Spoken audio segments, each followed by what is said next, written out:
Porque os líderes internacionais parecem incapazes de enfrentar com sucesso a crise climática.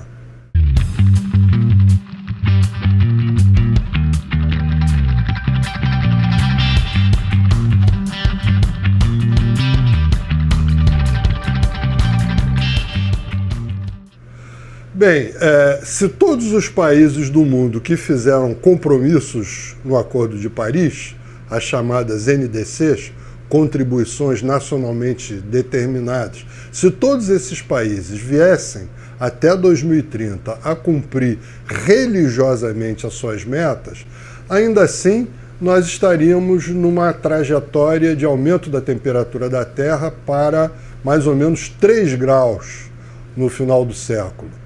E estaríamos com excedente de emissões em 2030 da ordem de 12 bilhões de toneladas de carbono.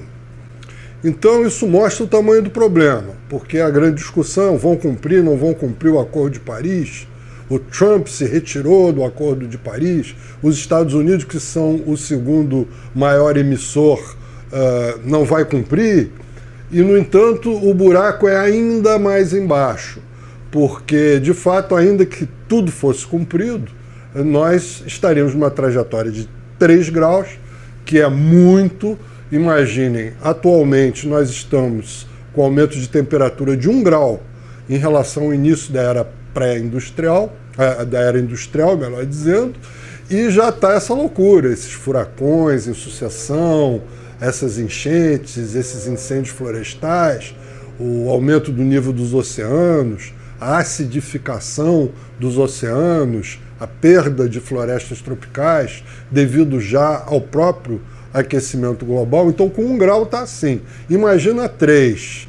A margem de segurança que os cientistas colocam para que a gente não entre numa situação catastrófica seria limitar em 2 graus, procurando reduzir para 1,5 graus, que hoje é muito difícil no atual nível que a tecnologia e a ciência se encontram. Então nós ainda estamos, mesmo com o cumprimento do Acordo de Paris, distantes dessa meta de assegurar os 2 graus. Daí a preocupação, daí o alarme dos cientistas.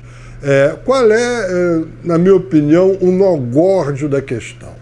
O nó górdio da questão é finanças, é grana, é como que o mundo vai mobilizar mais de 3 trilhões de dólares por ano para poder investir nas mudanças tecnológicas e nos investimentos que são necessários para assegurar uma situação carbono neutra na segunda metade do século, onde aquilo que é emitido é compensado por aquilo que é absorvido em matéria de carbono.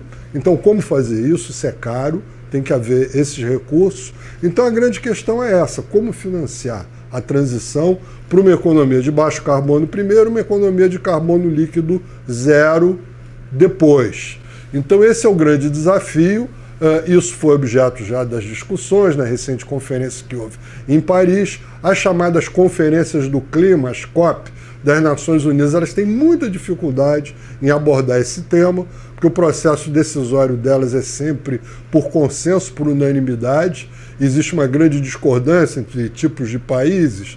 Há países que acham que isso tudo devia ser pago pelos países desenvolvidos, porque eles historicamente criaram essa situação. Isso, em parte, é a realidade, mas é pouco plausível de acontecer, porque a opinião pública desses países iria protestar muito contra uma transferência. Então a gente tem que encontrar novos mecanismos. E um mecanismo que eu tenho defendido muito seguidamente é a ideia da chamada precificação positiva, atribuir um valor econômico à redução ou remoção de carbono na atmosfera. É como se isso fosse um novo ouro, uma nova fonte de valor.